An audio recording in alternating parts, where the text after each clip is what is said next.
esto ya lo vimos más o menos con Ramsés, pero son unas lecturas, son los 7 contrastes del color.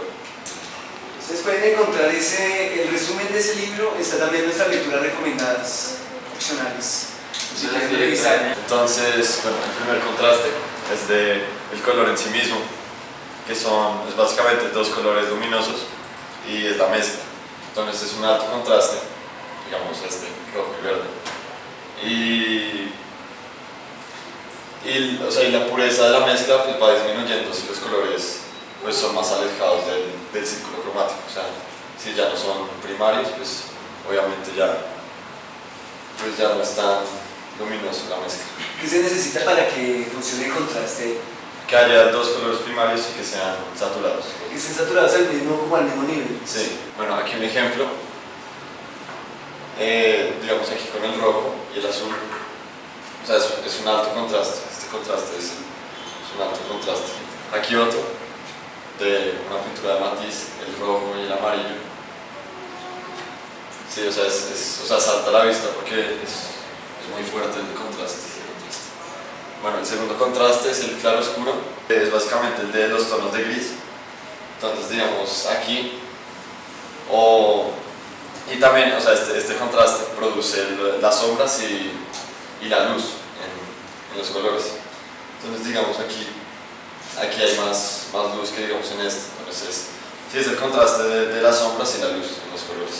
Dentro del mismo color, sí. Los tonos del mismo color, como si aplicáramos una capa muy delgada de blanco al mismo color lo aclara, una capita muy delgada de negro pues lo oscurece, sí, pero exacto. Siempre dentro del mismo color. Exacto, son los tonos de gris en el color.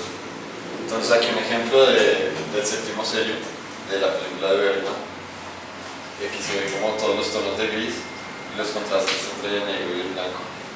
Este es el contraste entre frío y caliente, que es como el más fácil de reconocer, que es la mezcla entre un color caliente y uno frío. Entonces es muy evidente. O sea, digamos, aquí para allá son los calientes y aquí para allá son los fríos, en el círculo cromático. Y la mezcla pues, produce un efecto luminoso y un contraste muy fuerte. Entonces, sí, básicamente es una mezcla entre un color frío y un caliente. Entonces aquí un ejemplo. Digamos, los colores calientes están como en el centro de la pintura y los fríos se van alejando. Entonces es la mezcla entre esos colores. Y salta a la vista, o sea, es el más evidente, es el contraste más evidente de frío y caliente. En esas pinturas es interesante que, aunque estos movimientos en movimiento impresionista no usaba el color negro, entonces las zonas oscuras las hacían con colores fríos. Sí, básicamente los colores fríos están como en las esquinas de la pintura y los calientes se van acercando al centro. Y para hacer sombras. Sí. Bueno, el contraste de los colores complementarios. Este es uno que pues, también es fácil, que es una mezcla entre un color primario y uno secundario y son alejados en el círculo cromático. Entonces digamos el morado y el amarillo.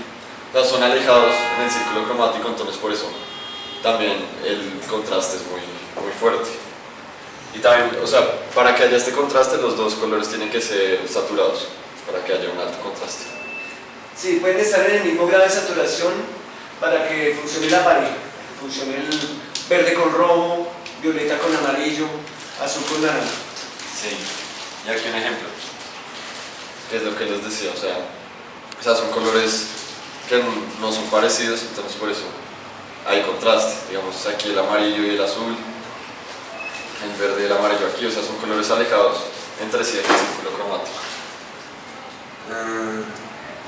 Bueno, este es un contraste complicado de entender, que es el contraste simultáneo, que es un contraste que consiste en la percepción del ojo humano, que es que nos inventamos un color. O sea, nosotros vemos como este color rojo y el gris, y el ojo percibe un color negro que es el de bordeadito, pero ese no está en la imagen, ese lo imagina el ojo humano. Entonces es como de percepción y no es de la imagen, porque el ojo humano no puede percibir absolutamente el color. Entonces lo que percibe le añade un color, entonces eso genera un contraste. Entonces, sí, lo que les decía acá, o acá uno genera como, uno delinea el color y le genera el negro, entonces es un color que uno añade a la imagen que no está. Eso sí es un contraste determinado por el contexto. En la publicidad hay una manera de entenderlo y es, por ejemplo, el labial. Dos chicas usan el mismo labial, el mismo tono, pero dependiendo del color de piel de cada una, se va a ver más oscuro, más claro. Este color que usaron para el labial, siendo el mismo color en ambos. Sí, exacto. Y aquí un ejemplo de una pintura de Van Gogh. O sea, lo que les decía es un color que el ojo humano añade para que, pues, a su percepción, es como el delineamiento, digamos aquí el negro. O sea, es un color que no está en la imagen, pero el ojo añade el color. Perdón, en esa pintura se podría decir que el gris de las mesas es el mismo en todas las mesas. Vamos a componer. Entonces, primero, para que este contraste suceda, el color primario tiene que ser luminoso y saturado. Entonces, digamos el amarillo. Y hay muchas formas de descomponer el color, que es añadiéndole blanco o negro o un color secundario o un gris. Entonces, digamos, este amarillo se le añade blanco, entonces le va quitando saturación y pureza. Y aquí también. Entonces, básicamente descomponer un color primario. ¿Cómo lo diferenciarías del contraste de claro-oscuro, donde el mismo tono se va aclarando u oscureciendo? Pues es que este contraste tiene que basarse en un color primario y tiene que ser saturado y puro. En el claro oscuro puede empezar cualquier color. Entonces aquí solamente estamos, o sea, siempre vamos a comparar el punto más saturado con el punto menos saturado. Exacto. O sea, el cualitativo es básicamente descomponer el color primario. En el claro oscuro es con cualquier color añadirle sombras o luz. O sea, puede ser como con morado y esto. En cambio, estos son los primarios y tienen que ser puros. Entonces, por eso se va descomponiendo. Bueno, aquí un ejemplo que decía la lectura, pero es complicado. O sea, digamos con el naranja que se va oscureciendo aquí. Con el rojo acá, eso. Bueno, y el último contraste es el cuantitativo, que es muy fácil, la verdad. Es el de proporciones. Entonces, digamos, el verde y el rojo, o sea, es los tamaños del color. O aquí. Entonces, es un contraste muy fácil. Podríamos decir que entre más cálido el color necesita menos área para contrastar con el otro que podría ser. Sí, pues había las lecturas explicaban como que tenía como. Sí, como que cada color tenía sus números como de saturación, pero pues no puse eso. O sea, digamos esto. Sí, o sea, que sí depende del color para que resalte con el tamaño. Pero sí, es básicamente las proporciones entre colores. Y aquí un ejemplo. Ya digamos.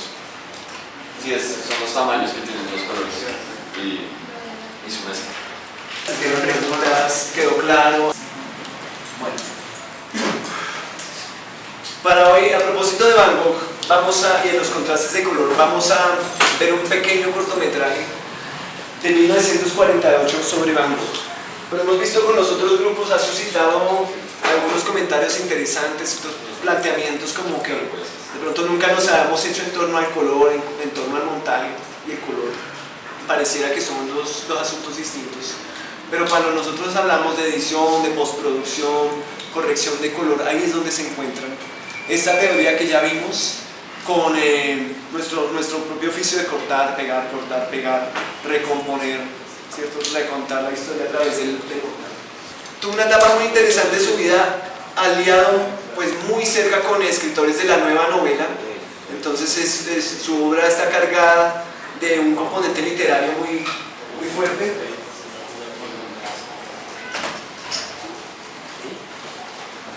¿Y qué trae la literatura? Las formas de contar, las formas de experimentar a través de la palabra, de estructurar los relatos. Se los recomiendo de verdad muchísimo. Dos películas que lo hicieron muy famoso, incluso antes de la nueva ola francesa. Él se podría meter como en una en un movimiento que se llama La Otra Orilla, como la orilla, creo que es la orilla derecha, lo llaman, un poquito previo a la nueva ola francesa, en donde junto a otros cineastas tienen una búsqueda, lo que les digo, narrativa por medio de la literatura, y tratan de hacer una experimentación en el cine desde la experimentación con narradores, con el tiempo de los relatos y la estructuración de los episodios entre los relatos. Dos películas les decía que lo hicieron famoso el año pasado, Marienbad y Hiroshima Mon Amour. ¿Cuál fue la punta? El año pasado Marienbad. Sí. Y el otro es Hiroshima, mi amor. Muy recomendadas. Pues resulta que este documental sobre Van Gogh en 1948 es en blanco y negro.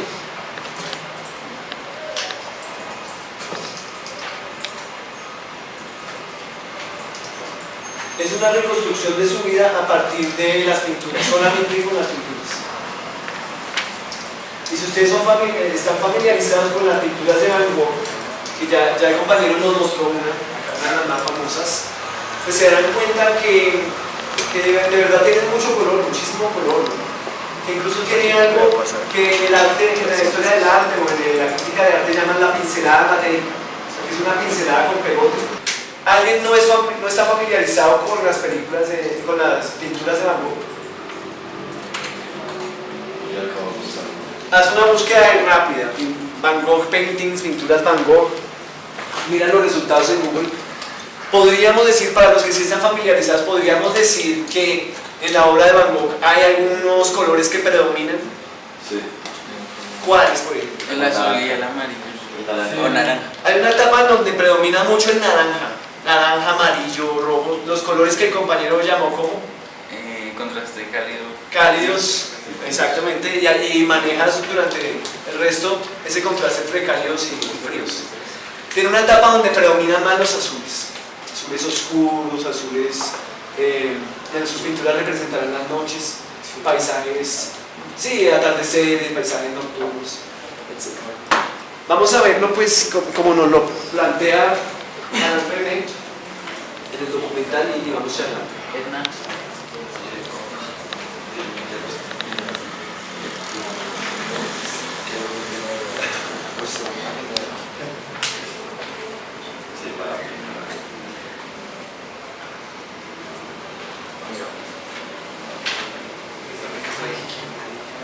Si hay problema con el inglés nos van diciendo, vamos, un poco más de cultura, etc. Esas razones más que todo.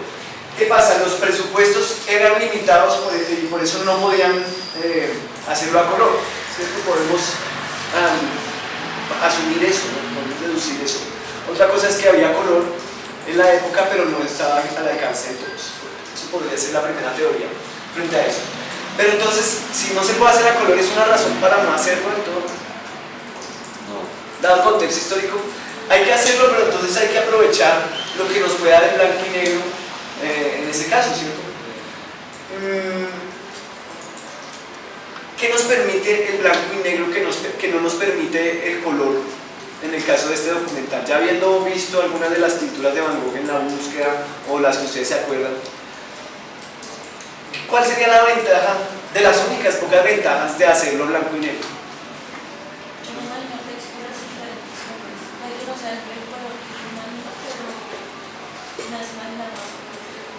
Exactamente, ese puede ser un muy buen argumento, ¿cierto? Que dispara la imaginación para que uno complete cosas, ¿cierto? Porque hay cierta abstracción, nos está quitando información, hay pérdida de información, pero por otra parte nosotros podemos completarlo, igual que hacemos con cualquier otra obra en blanco y negro. Cualquier película en blanco y negro, pues nosotros nos imaginaríamos, uy, ¿qué es eso que está en la penumbra? ¿O de qué color son esos tonos que estamos viendo? Ese puede ser un buen ejercicio, la abstracción, o que nos centramos solo en lo más esencial, entre comillas, y lo demás no nos distrae. Como puede ser un valor agregado, también podría ser un distractor, ¿cierto? Sí, podría decirlo. Mi teoría propia es el raccord, que buscamos una continuidad entre planos. De pronto no se hubiera logrado de igual forma con el color, porque pónganse a pensar que a veces estamos pasando, listo, de unas pinturas de Van Gogh en las cuales predomina el amarillo y el naranja, por ejemplo. y vamos en seguidilla, así como 5 pinturas amarillo-naranja. De repente, ¡pum!, viene la verde. ¿Y qué pasa? Que hay una cierta disonancia en la serie que estamos viendo. Y después de la verde vuelven las naranjas amarillas, por ejemplo.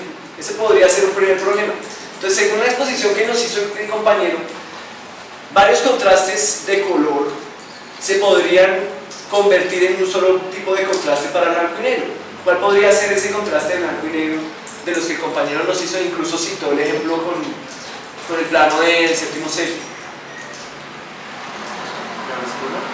El contraste de claros y oscuros, exactamente, que se adapta a las escalas de grises o a las escalas de un color en todos sus tonos, ¿cierto? Pero también podría aplicarse que otro tipo de contraste, el de proporciones, ¿cierto? O cuantitativo, donde nosotros estamos discriminando según zonas, según porcentajes de color o de tonos en ciertas zonas, que haga contraste con las zonas que no lo tienen simplemente. Podemos decir que la teoría que yo dije ahí, pues elaborada así de carrera sobre el raccord, podríamos decir que color y raccord sirven al montaje, en ese sentido, para continuidad. Listo. ¿Cuáles serían los procedimientos técnico-narrativos de este cortometraje? Menciónenme algunos. Pues usa mucho el efecto Kuleshov. El efecto Kuleshov, bueno. Sí. ¿Cuántas veces, más o menos? No, Yo lo recuerdo como 3 veces. bueno, sí.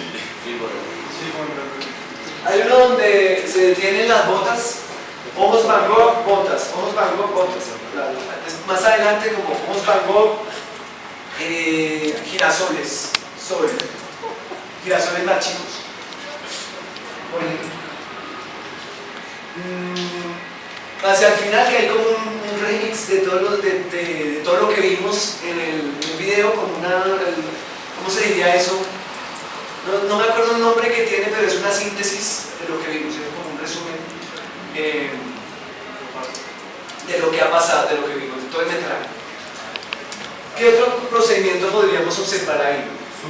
El zoom in, zoom out, movimientos de cámara. Los planos de detalle dentro de la pintura. Planos de detalle dentro de la pintura. ¿Te refieres a hechos por corte o también en el zoom o...? Pues es que no, por corte, porque normalmente iban a los barcos y se enfoca en cierta parte de la pintura en ese momento. Listo. Entonces reencuadres. De verdad no está loco imaginarse 2 personas así corriendo un poquito hasta ahí. Podría pasar de las 2 maneras. Entonces llamémosle claro. ¿Listo también? Sí. Ese donde se repiten las 6 veces. Sí. ¿Por qué? ¿Por qué esa repetición? ¿Por qué? Para darle importancia.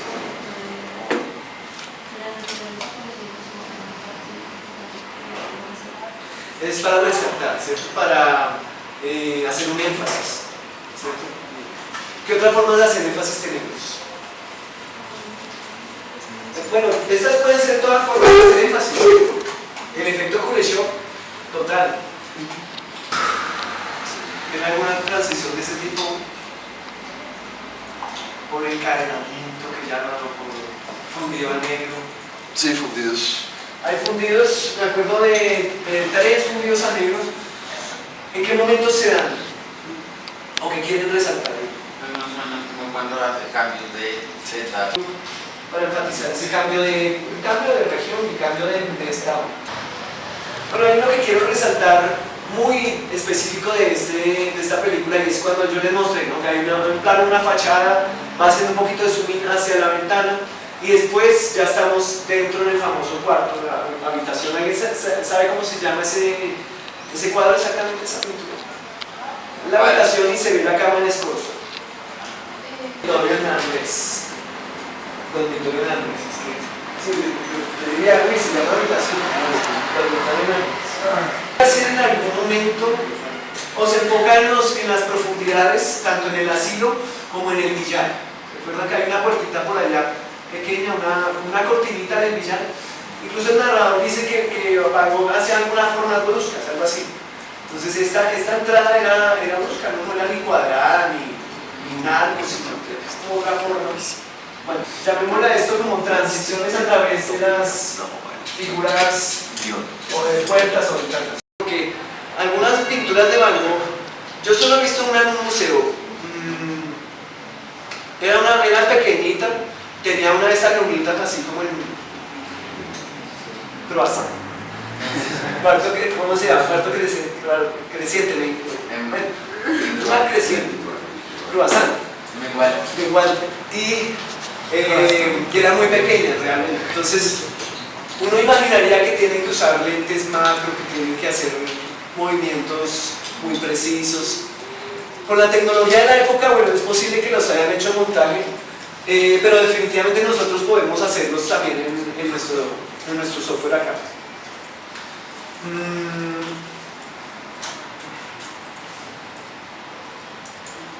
Otra pregunta, ¿ustedes creen que tiene un guión técnico?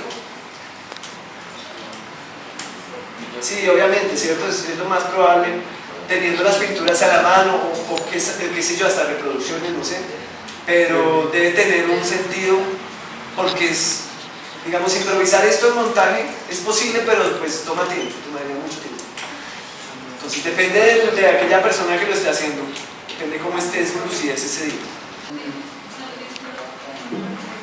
Dice Baza, se resume esencialmente en esta conclusión: para utilizar la pintura, el cine la traiciona y lo hace en todos los niveles.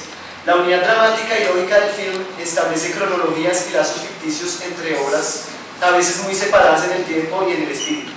En Guerrieri, Emer llega incluso a mezclar los pintores, pero la superchería es apenas menos grave que cuando Pierre Cast introduce fragmentos de los caprichos para sostener su montaje sobre los desastres de la guerra, o cuando Alain René hace juegos de malabares con las épocas de Picasso. Se está refiriendo a tres cineastas que hicieron pues lo mismo. René, que hizo el corto sobre Van Gogh, también hizo uno sobre el Guernica de Picasso. También Luciano Emer, que hizo en Italia unos documentales sobre frescos en algunas capillas, y Pierre Cast, que hizo un documental sobre Goya y los desastres de la guerra. Pero ahorita me está diciendo, no, pues Pierre Cast metió, no sé si ustedes están familiarizados con los caprichos de Goya, unos grabados que hizo bastante, son entre tragicómicos, no sé si lo quieren buscar ahí, caprichos de Goya. De pronto les gusten tanto que mañana traen una camiseta de un capricho de Goya. Sería genial. Así todo eso, bueno. Le achaca a Bazán pues que mete unos de esos caprichos cuando está hablando de los desastres de la guerra. Si quieren también googlearlos. Los desastres de la guerra, si no estoy mal, vienen en otras técnicas diferentes. Creo que hay muchas pinturas al óleo en los desastres de la guerra. Díganme si estoy equivocado, quizás. Los desastres de la guerra.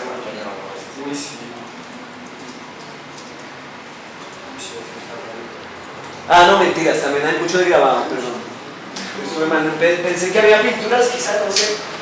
Pero entonces también hay, más que todo grabados, y bueno, la misma técnica entonces de los caprichos. Entonces hacer pasar unos de los caprichos por desastres de la guerra, pues para Bazán era quizás un sacrilegio, quizás para otros espectadores no tanto. Quizás, bueno, al fin y al cabo es Goya, pues todo entra dentro de Goya. Quién sabe, ¿no? Hasta qué punto. Lo podemos ver en nuestro corto. ¿Ustedes creen que nos está contando la vida de Van Gogh con las obras cronológicamente ordenadas? O no, quizás no, hay unas que... Bueno, tendríamos que ser muy expertos en Goya para saber, ¿cierto? Saber si las botas de Goya en verdad llegaron tan temprano o si son una obra, digamos, más madura. O realiza una síntesis nueva que no es la querida por el pintor. Bastaría con limitarse a preguntarle con qué derecho lo hace. Bueno, realmente con qué derecho va a hacer un reencuadre o una fragmentación en una pintura que tiene muchos elementos. ¿Realmente tiene derecho? Según un sistema plástico que la desnaturaliza profundamente. Primero en blanco y negro. Ni siquiera el filme en color aporta una solución satisfactoria, ya que la fidelidad no es absoluta y la relación de todos los colores del cuadro participa en la tonalidad de cada uno de ellos. Por otra parte, el montaje reconstruye una unidad temporal horizontal, geográfica en un cierto sentido, cuando la temporalidad del cuadro, tanta cuanta se le reconozca, se desarrolla geológicamente en profundidad. ¿Qué podríamos entender por eso? Geográficamente, horizontal, en profundidad. Lo que yo entiendo para mí es que en una pintura nosotros podemos empezar a explorarla por cualquier lugar, ¿cierto? Podemos ir izquierda a derecha, derecha a izquierda, abajo hacia arriba, arriba a abajo, podemos empezar por el centro y ir a las esquinas o viceversa. Cuando nos referimos a las imágenes en movimiento, nos estarían imponiendo ciertos órdenes para la mirada, ¿cierto? Nos estarían imponiendo ciertas direcciones, nos estarían, por ejemplo, no sé si recuerdan el plano del asilo, cuando empieza desde la puerta del fondo y en sumado se va abriendo hasta ver a las enfermeras, ¿cierto? En primer término. Esa clase de cosas no las puede hacer una pintura, la pintura está revelando todo simultáneamente. Entonces, al ver una pintura, digamos que no nos controla la dirección de la mirada, la pintura, sino no somos nosotros quienes en teoría tendríamos el control de la lectura, del escaneo que le hacemos al cuadro o esa superficie. No sé qué piensan ustedes de eso. Es una... ¿cómo se dice? O sea, tiene razón Bazán al hacer estos señalamientos. De pronto para su época, de pronto esto era tan nuevo que alguien tenía que decir, ¿cierto? En ese momento.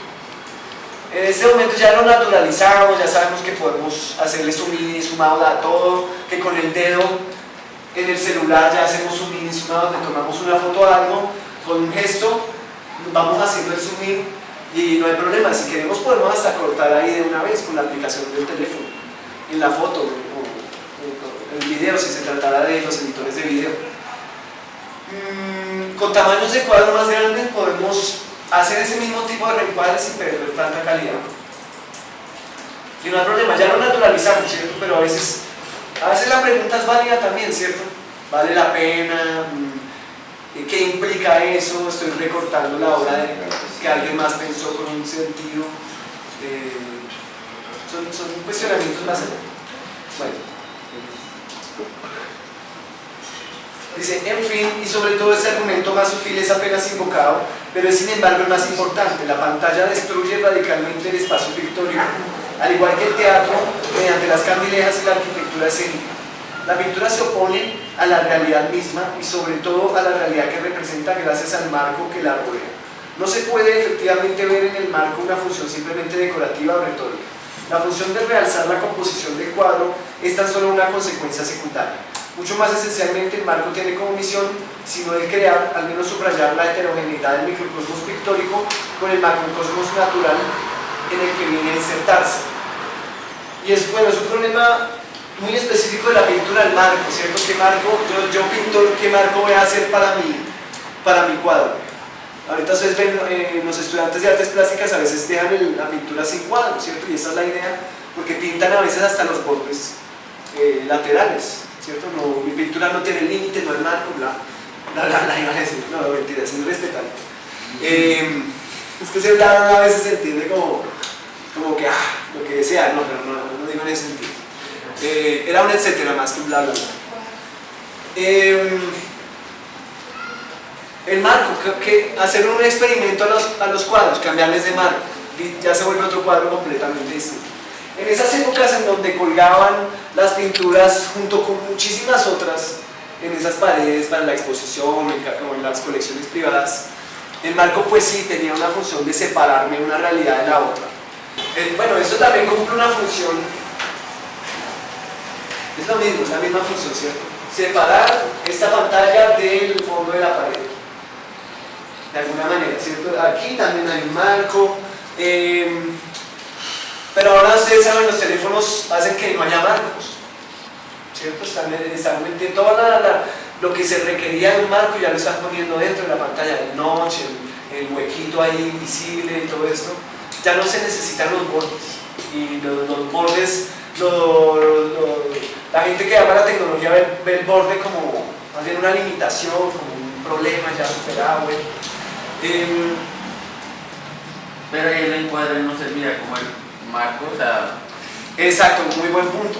Exactamente, para allá iba. Nosotros tenemos un marco como cineastas, que es el marco de nuestro encuadre, el tamaño del plano. Si yo hago un plano americano es porque voy desde allí hasta allá. Si hago un plano medio es porque empiezo allí y termino allá. Tenemos unos límites ahí tácitos, o bueno, son explícitos más bien, pero la gente que no está entrenada no lo suele ver, lo naturaliza.